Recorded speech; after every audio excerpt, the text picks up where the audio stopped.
যদি সাপের এই শিডিউলটা তাদের গুরুত্বপূর্ণ ম্যাচগুলোর ভিতরে পড়ে তাহলে কিন্তু আমরা নিশ্চিতভাবে হামজা চৌধুরী, ফাহমিদুল বা শামিদ সোমকে মিস করবো। এবং এই 3 থেকে 4টা গুরুত্বপূর্ণ প্লেয়ার যদি আমাদের টিমে না থাকে তাহলে কিন্তু আমাদের ফাইনালে যাওয়াটা সোটা। ফাইনালে যদি আর্জেন্টিনা, ব্রাজিল, ইংল্যান্ড, স্পেন বা ফ্রান্স বিশ্বকাপ এদের আসে 4 বছর পর পর। আর বাংলাদেশের বিশ্বকাপ মানে আমাদের দক্ষিণ এশিয়ার বিশ্বকাপ খ্যাত সাপকে আমরা বলে থাকি।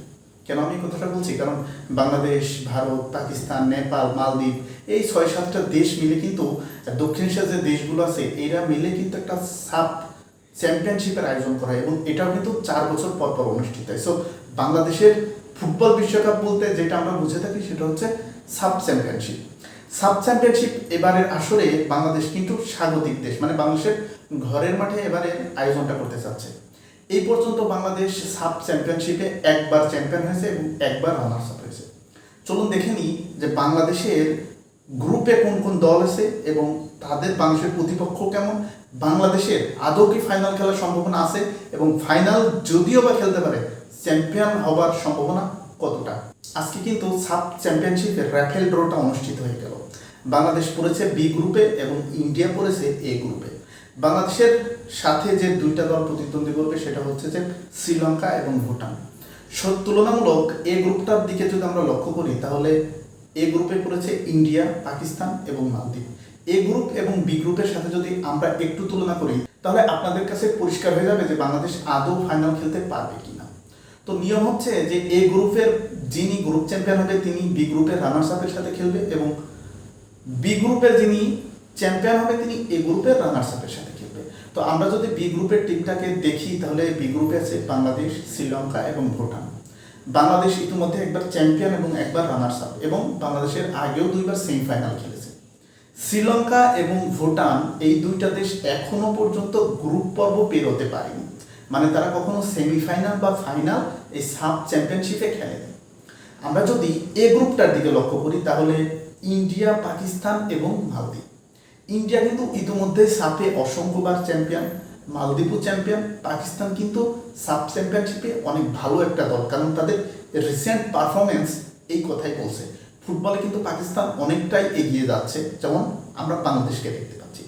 তো আপনারা জানেন যে ডিফেন্ডিং চ্যাম্পিয়ন হচ্ছে সাব চ্যাম্পিয়নশিপের ইন্ডিয়া এবং মালদ্বীপ হচ্ছে রানার্স আপ। তাহলে আমরা এই গ্রুপটা যদি লক্ষ্য করি তাহলে ইন্ডিয়া, মালদ্বীপ এবং পাকিস্তান 3টাই কিন্তু ফাইনালে যাওয়ার মতো দল। আর আমরা যদি বি গ্রুপটা লক্ষ্য করি তাহলে সেখানে শ্রীলঙ্কা এবং ভুটান যে 2টা দেশ আছে তারা কিন্তু এখন পর্যন্ত গ্রুপ পর্বই পার হতে পারেনি। আর বাংলাদেশ একবার চ্যাম্পিয়ন, একবার রানার্স আপ এবং এরা সেমিফাইনালও খেলেছে। তাহলে বন্ধুরা আমরা একটা কথা বলতেই পারি যে এই গ্রুপ থেকে বাংলাদেশ নিশ্চিতভাবে সেমিফাইনাল খেলছে। এখন বিষয়টা হচ্ছে যে সেমিফাইনালে তাহলে এই গ্রুপের কাদের সাথে বাংলাদেশের পড়বে। দেখুন, বাংলাদেশ যদি এই গ্রুপে চ্যাম্পিয়ন হতে পারে সেক্ষেত্রে হয়তোবা বাংলাদেশের সাথে মালদ্বীপ বা ইন্ডিয়া যে কোনো একটা দলের মুখোমুখি হতে পারে, কারণ ইন্ডিয়াও যেমন শক্তিশালী দল, মালদ্বীপও কিন্তু তেমনই শক্তিশালী দল।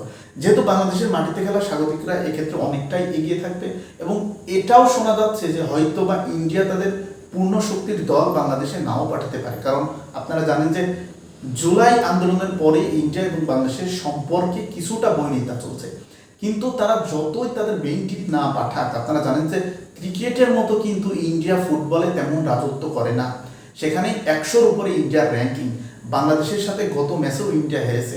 সো এই যে সাব মূর্ধ যে আমরা যেটা বলি যে সাব চ্যাম্পিয়নশিপ 2026 এই টুর্নামেন্টে বাংলাদেশের কিন্তু চ্যাম্পিয়ন হওয়ার সম্ভাবনা অনেক বেশি, কারণ এই টিমে আছে হামজা চৌধুরী, শামিদ সোম, জায়ান আহমেদ, ফাহমিদুল হক এদের মতো খেলোয়াড়। এর আগে যে কয়েকবার সাব বাংলাদেশ খেলেছে তখন কিন্তু হামজা চৌধুরী বা শামিদ সোম বা ফাহমিদুলের মতো খেলোয়াড় বাংলাদেশ টিমে ছিল না। আর ইন্ডিয়ার যদি আমরা গড়পড়তার যে টিমটা দেখি সেই টিমটাই আছে এবং ইন্ডিয়ার আরও যে দুঃখটা থাকবে যে সুনীল ছেত্রী বর্তমানে ফর্মে নেই। সো ইন্ডিয়া এবং মালদ্বীপের থেকে যেহেতু আমাদের দেশের মাটিতে খেলা, বাংলাদেশ এই টুর্নামেন্ট অবশ্যই ডমিনেট করে খেলবে এবং বাংলাদেশই একমাত্র দেশ যে এই টুর্নামেন্টের চ্যাম্পিয়ন হওয়ার যোগ্য দাবিদার। কারণ ইংলিশ প্রিমিয়ার লিগে আরও আমরা খবরে যেটা দেখতে পাচ্ছি যে আরও 2-3টা প্লেয়ারের আমরা নাম শুনতে পাচ্ছি যারা ইংলিশ প্রিমিয়ার লিগে খেলে এসেছে।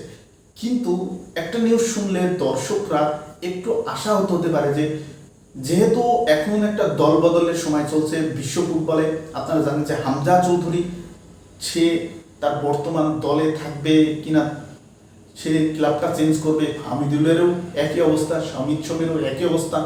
যদি সাপের এই শিডিউলটা তাদের গুরুত্বপূর্ণ ম্যাচগুলোর ভিতরে পড়ে তাহলে কিন্তু আমরা নিশ্চিতভাবে হামজা চৌধুরী, ফাহমিদুল বা শামিদ শমকে মিস করবো। এবং এই 3 থেকে 4টা গুরুত্বপূর্ণ প্লেয়ার যদি আমাদের টিমে না থাকে তাহলে কিন্তু আমাদের ফাইনালে যাওয়াটা সোটা, ফাইনালে যদি আমরা চলেও যাই চ্যাম্পিয়ন হওয়াটা কিন্তু আমাদের জন্য খুব একটা ইজি হবে না। সো আমরা বাংলাদেশের ফুটবল দর্শকরা একটু আশা করতেই পারি যে এই টুর্নামেন্টে যেন আমরা ফুল টুর্নামেন্ট জুড়ে হামজা চৌধুরী, শামিদ শম বা ফাহমিদুল হকের মতো খেলোয়াড়দেরকে যেন আমরা আমাদের টিমে খেলাতে পারি।